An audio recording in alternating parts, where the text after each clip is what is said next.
Welcome to a brand new episode of The Drop.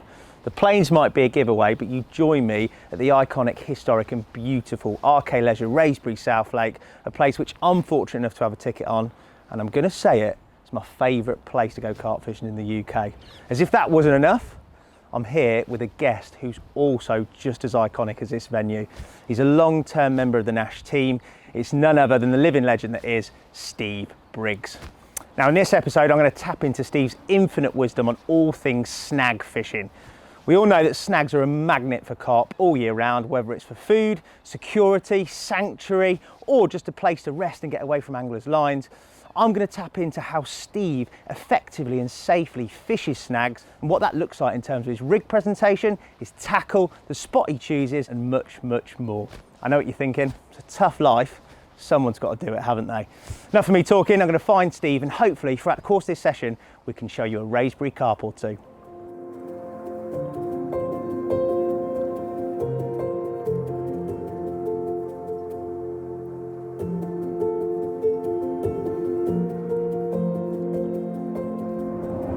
Steve, it's an honour, mate, not only to fish with you finally, but to be in a very historic spot on a very historic venue, mate. This swim, that dredger, how long since you've been here, mate?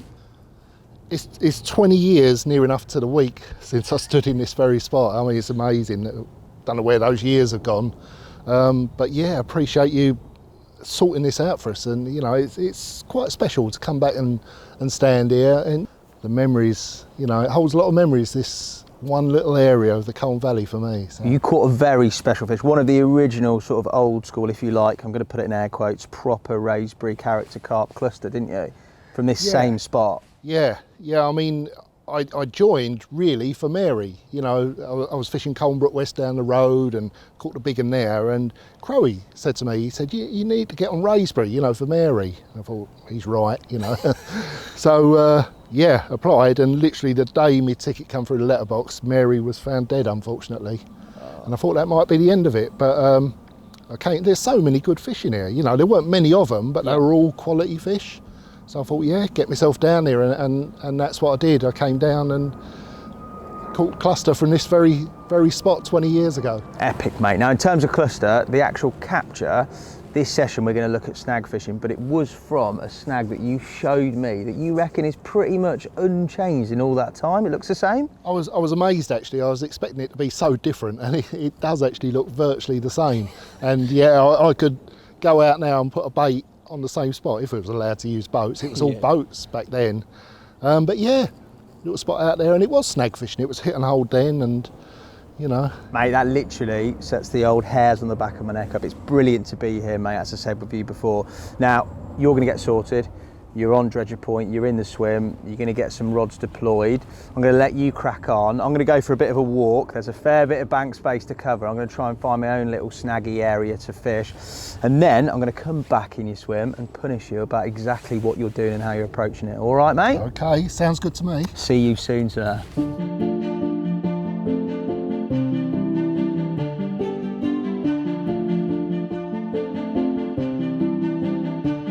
Now, I've been for a wander and I've ended up probably as far away as possible from Steve as I could be. Not very social, but I've come to a swim called Party Point.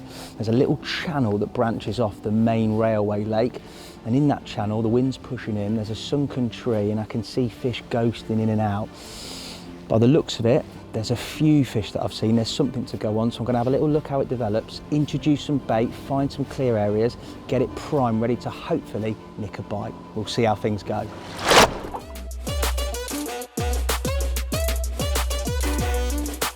Right, so I've just landed a really nice carp, and I thought I'd take this opportunity to talk you through the best way to deal with a fish once you've actually netted it. Now, on this occasion, the lead's actually dropped upon the take, but when netting a fish, if you've got a fixed lead, the most important thing is making sure once the fish is breached over the net, you make sure you shake the lead into the bottom just to avoid any extra tension.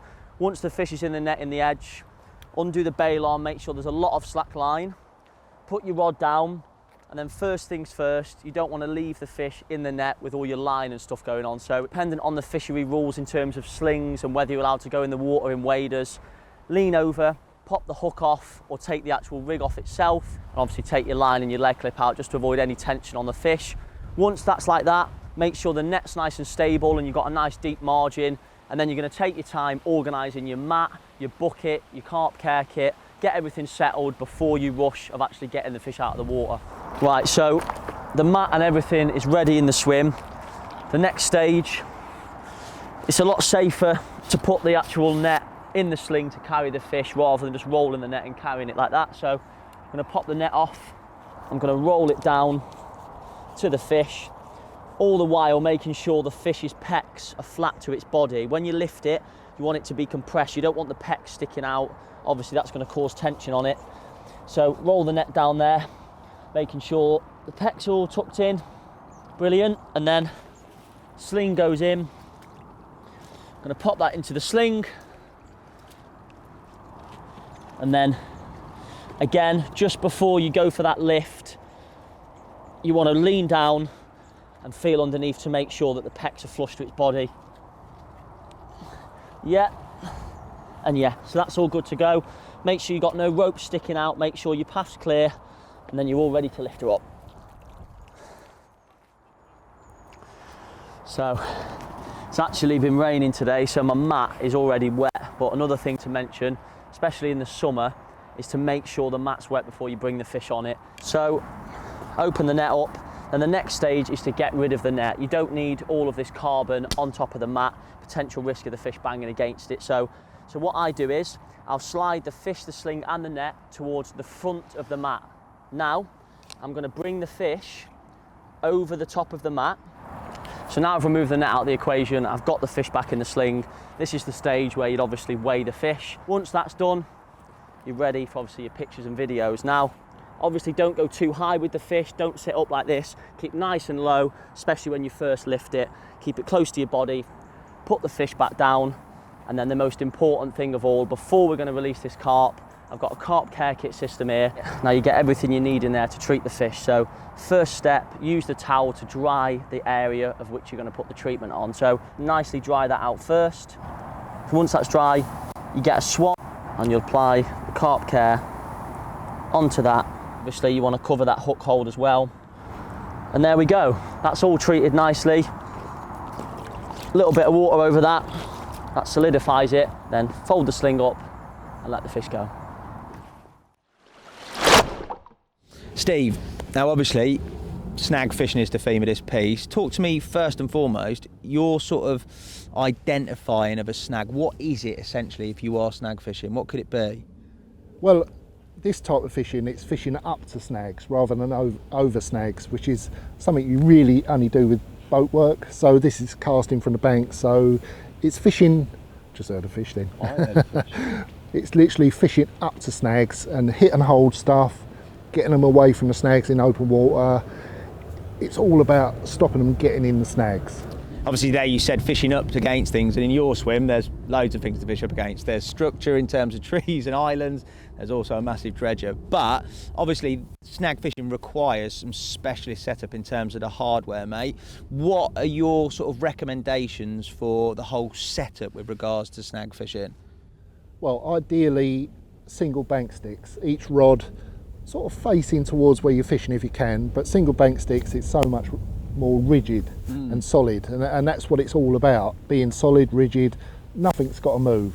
Basically you need it to be as stable as possible, and most of it is all about the back stick rather than the front one, more about the back one, because the Nash rods in particular, they come with a little backstop basically, and the rod ain't going nowhere. That holds everything. And you've got a little butt locker, haven't you, as a sort of as a gripper just before that little stopper, haven't you? So it really isn't going anywhere, is it? Yeah, I love those butt lock grips that, you know, they just hold everything in place. Yeah, and another thing I do like to have is the rods as level as possible. Okay. You know, if you've got the tips up, that gives it like a catapult effect, or it can do. If you've got the rod pointing straight towards the spot you're fishing and the rod's level, then it can't go anywhere. So it's, you know, it's lock solid and it is rigid, and that it does the job that way. Yeah. Reel wise, clutch wise, locked up as in giving none, or have you got a little bit of play in there? How do you like to set them if you snag fishing? basically it is very locked up. It does depend a little bit on the area I'm fishing. Yeah. If I'm very tight to the snags, then it's absolutely got to be locked up solid. You know, if there's a little bit of play, and you know, sometimes those fish do tear off, you know, so Yep. if I'm fishing a little bit away from a snag, you know, I might have it just gives a little bit, but as little as possible, basically. Perfect. And then with regards to indication, a lot of people, especially if they're fishing locked up, is your bobbin tight, or have you got some sort of drop in the bobbin, or does that depend on your main line, for example, or what spot you might be fishing? Talk to me about that. Well, main line is braid, Yeah. and you know, I've tried mono fishing, you know, snag locked up, and yeah, it's just too elastic, you know, too stretchy. So it's got to be braid, but I find that braid on its own is a little bit too severe, Yeah. you know, for that style of fishing. So I do fish a mono leader. Like on here, I've got a 40-pound mono leader. It's enough to give it a bit of abrasion resistance down at the rig end, but it's also a shock absorber. Steve, what about your bite alarm and indication setup when you're snag fishing? Well, you're fishing virtually solid locked up, so it's about maximising the indication you do get.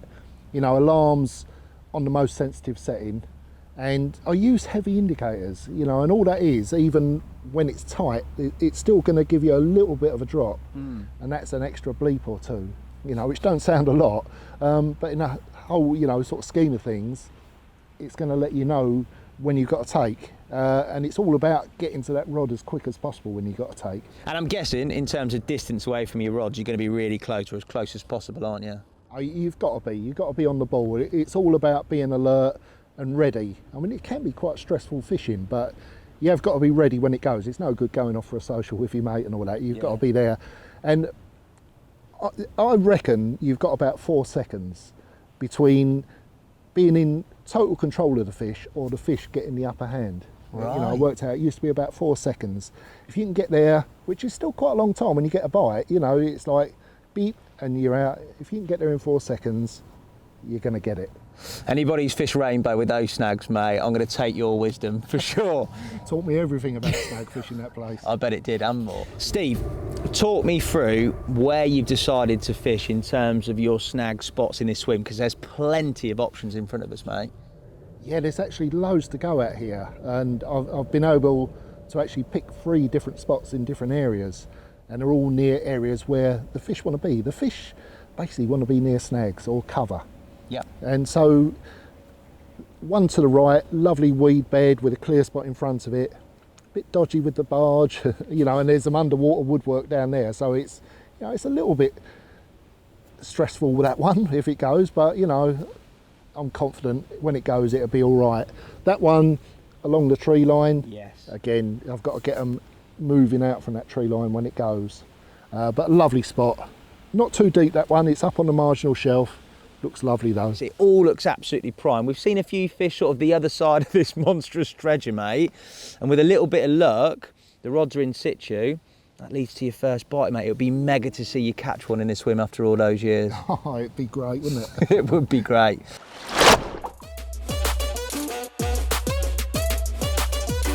Jim, thanks for joining me, mate. I've managed to collar a little bit of your time post-podcast to get you in here, mate, and talk all things chod fishing. You are the chod father. It is synonymous with you and your angling, mate. Chod fishing. Talk me through Jim Shelley's version, if you like, of the actual dynamics of how you construct your chod rig, because it is different to what a lot of people use and see. Right, I use 45-pound lead core. For safety reasons, keep it as short as possible. Only use it long. Let's say 6 foot is long, if the weed is really high. Now, the bottom bead, I would never have resting against the lead. I always like that up about 10 to 12 inch. Right. Okay, why that is, I don't want the lead whacking them around the face, and then if you've got a dodgy hook hold or over a longer fight, that like pulling the hook out, working the hook out. With the lead? So the lead is down, it's out of play, yeah? And then I put the top bead basically always within 10 to 12 inches of the top, before the top of the lead core. Okay. So it's running. So if you had 6 foot, that would be running 4 foot. And so that running element with regards to that, I mean, a lot of people I've seen have a fixed chods at a certain length, which is sort of, if you like, there's a little bit of play between the beads, but you're talking there's a fair bit of scope there for that to settle nicely on whatever you custom over. It can set itself where it wants to be. Nice. If you're already putting it in there, if you say you've set that up and it's like there and it goes into 6 foot weed, you're just plunging it straight in, aren't you? Yeah, of course you are. It's fixed. I like to use the smallest lead possible because the lead has no hooking effect. All it is a way to get the rig out. So if you need, let's say you were going to fish a long way out and you need a 5 ounce lead, that's the only scenario I'd be using a big lead chod fishing. So I like to use between 1, 1.5 and 2 ounce standard. Nice. The actual chod section, for you tie them, you have a pretty fixed length, don't you, as well? Yeah, it's around 2.5 to 2 3/4 max. Yep. And I like it as it's bent like a withy pool rig. Yep. So it's like a half moon shape. So what I want that to do is, if you can imagine, if you had it like that and it was only just slightly bent at the end, it's not really entering the mouth fully, and I think that's why a lot of people get problems with there's not a fish on, they get a bite, there's nothing there, or they're playing it and it comes off. You need the hook to enter right into the mouth. So you've got to think about the curve of the rig. What you're trying to make, right, is a hook called a long shank nailer. Yeah. Yeah, okay, and it's banned on 99.999% of waters, rightfully so. But this is the safe way because basically 3/4 of that is mono. So it opens out on the fight and you don't get none of this moving stuff like that. It can cause mouth damage, yeah, of course. So you've got to make sure once you've curved that rig that everything is in line with itself. So let's just say we go from the hook point, go round the hook to the eye. It then goes away from the eye, the hook, and then it stays in line to the swivel. So it basically it's not bent that way or that way. You're trying to make one perfect sort of hook. Yeah. All in line, that's it. That's where a lot of people do it wrong. It's like going one way or t'other, yeah? So you want everything in line with the point, following it round in that nice curve. And then the only other thing that I've noticed, especially on your chod, is you're using a normal sort of ring swivel that sits on, but then you have an extra loop tied in at the base. Right, that becomes all a bit difficult, the loop part. Now I use a Nash micro ring swivel. Yep. Okay. You've got to get the loop on and it's a lot of pressure, and I use one of them hook pullers. So you're pulling it because you don't want it, you've got to almost bend it slightly because people think that's a loop. It's not a loop. You're actually making the eye of the hook. Right, how is that formed then? What knots are you using to form that? Use a simple loop knot, and that is about 4 mil. Right, okay. Okay, wet it of course when you pull that knot down, of course. So a little loop knot that fixes that, 4 mil. That's the mechanics, if you like, and the setup of the rig. For you, chod fishing, what are the standout benefits as to why you would choose to chod fish? Well, let's just say, for instance, you've turned up at a lake and you've walked round and you've found them, and all things carpy, like showing, fizzing, rolling, etc., coloured water, weed floating, and you're not sure what is out there. So if you cast a choddy with a small lead, so let's say it's 40 yards, 30 yards, you cast them out there, it's quiet. Yeah, the descent of the lead is slower.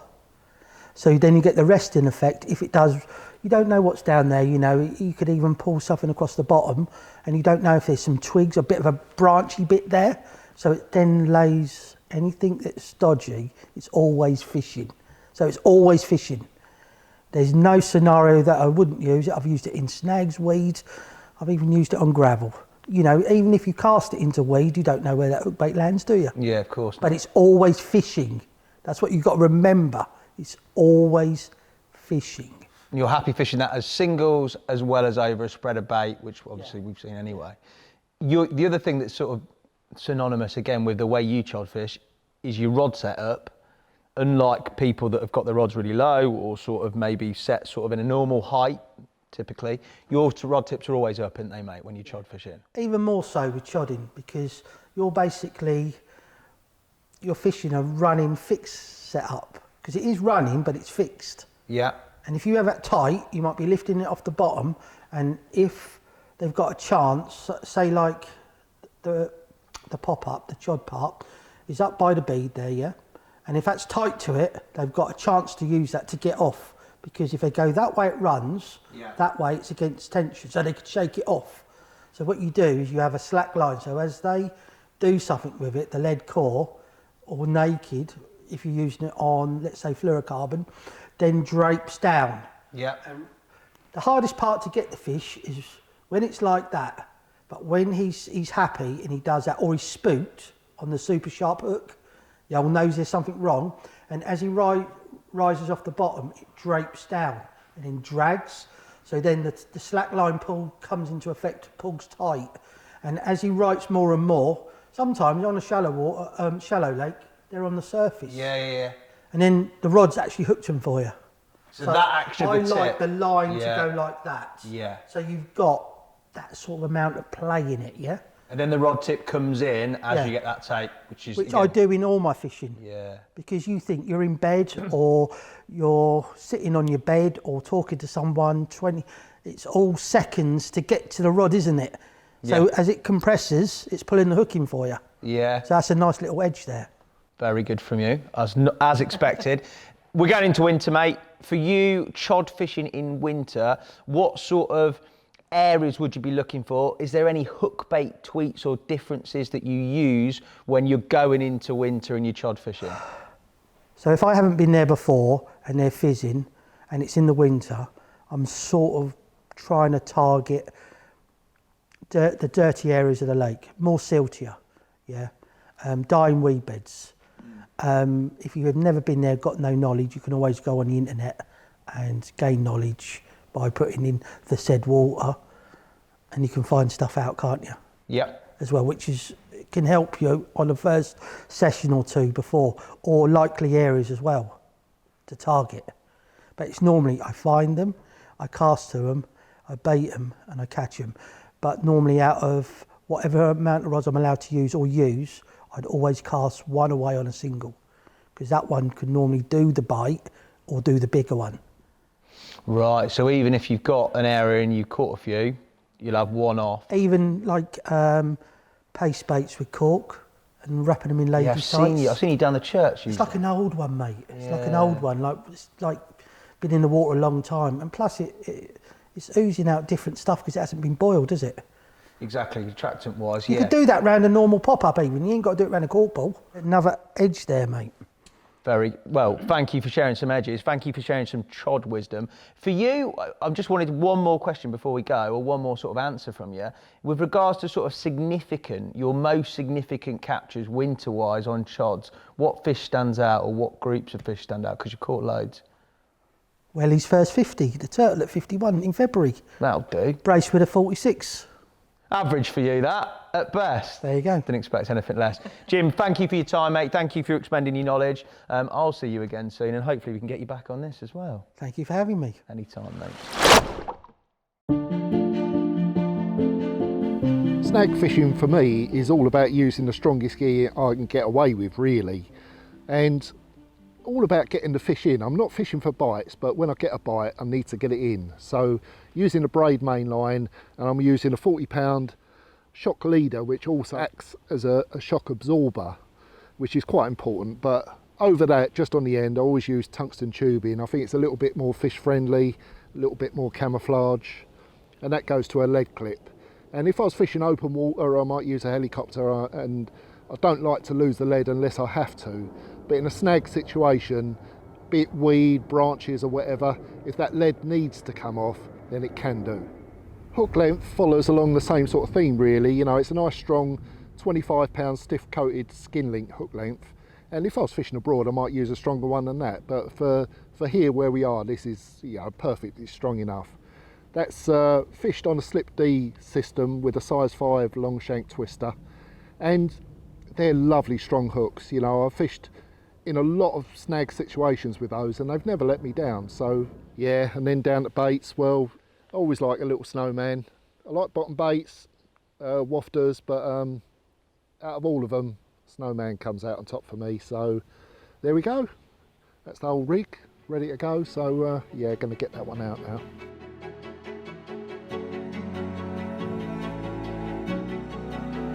Well, classically at this time of year, the day has melted away. It's far from the idyllic social. Obviously we're snag fishing, so I'm in this swim and I've got myself sorted. I'm happy with where the rods are. I did initially start with 2 rods, sort of fishing out to the side where the fallen tree was in the little channel. What I've done is kept 1 rod out there on a really nice polished gravel spot, and I've moved the other 2 rods into what is the main area of the swim, and I'm fishing in the right hand and left hand margins next to some woodwork. Great snags. Hopefully if the fish get in there, that gives me a good line angle to extract them from that main swim, rather than being really tight with 2 rods in that channel. So I have got 3 rods out fishing. I'm happy with the spots. There's bait over the top. We're going into the evening. I can finally have a brew. Fingers crossed, a Wraysbury carp or 2 graces my net.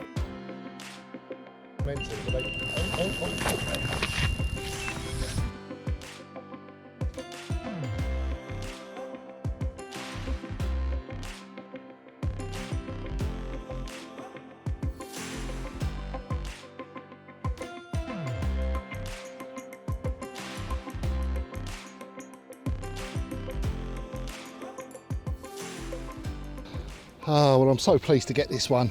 It's actually my first Wraysbury carp for 20 years, give or take a few weeks. 20 years since I fished this swim, and there we go, back in action, and hopefully be a few more like this to come. Oh mate, here we go.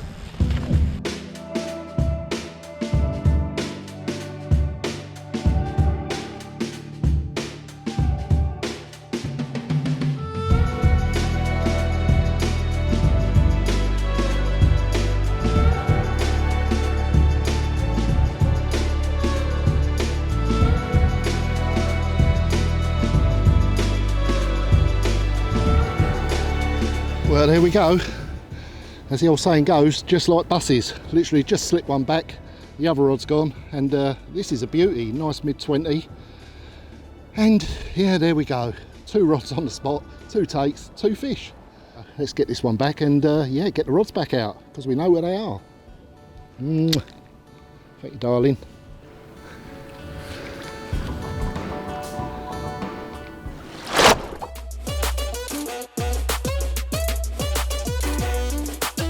Join me in the studio to take a look at the brand new Nash LR reels.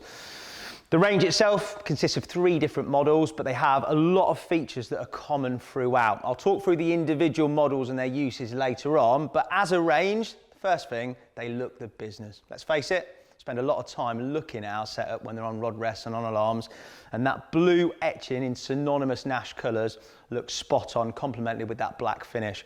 On top of that, each model features a line-friendly line clip, so you're not going to damage your lines when you cast into the clip. They feature super slow oscillation, so you get great line lay, reduced line twist as well. And they have a super smooth clutch for whether you're slackening off, tightening up, or when you're playing fish. Looking at each model in depth, starting with the LR6000, this is your classic baby big pit, perfect for scopes, and also features a really useful folding reel handle, spot on for compact pack downs, or also if you're using this within a boat fishing situation. Moving on to the master of all, the LR8000, brilliant for all-round usage, whether you're using longer rods, whether you're using shorter rods and you need a bit more capacity, they are absolutely spot on for pretty much all applications. My personal favourite, and the one you'll see me using the most, is the LR10000. That features a long cast style spool, brilliant if you're fishing long range with 12 and 13 foot rods. It definitely aids with getting those few extra bonus yards when you're fishing at range. Super smooth, the whole range complements whatever angling situation you may be faced with, whatever type or style of angling you're doing. If you're in the market for a reel, look no further than the Nash LR reel range.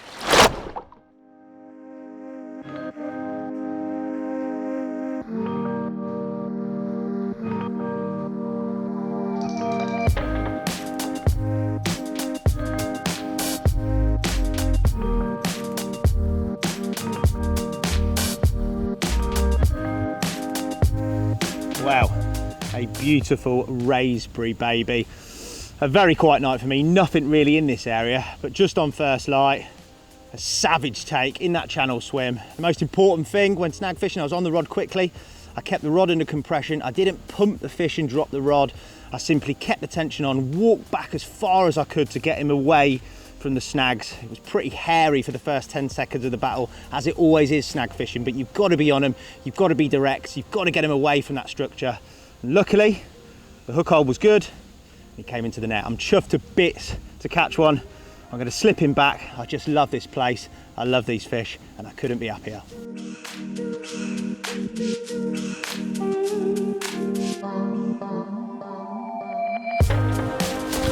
There's only one Steve Briggs. Oh, mate. Briggsy, I've been so antisocial, mate. Apologies. I've been the other side of the lake, mate. Well, we've done what we've had to do, mate, haven't we? Really. Mate, you've done well. You had a couple, didn't you? Any more? No, it's been quiet since then. I think I spooked them all out, but in the whole scheme of things, we've had easterly wind. Bailiff told us all the fish are at the other end, so we've sneaked a few. We've done all right, mate, haven't we? Mate, we've done well considering, all in. Well, it's been hard work. It hasn't been easy. You know, the spots what I started off with that looked good, they didn't produce. You know, I've had to sort of do a bit to get them, but you know, the results came. So at the end of the day, we've got some fish.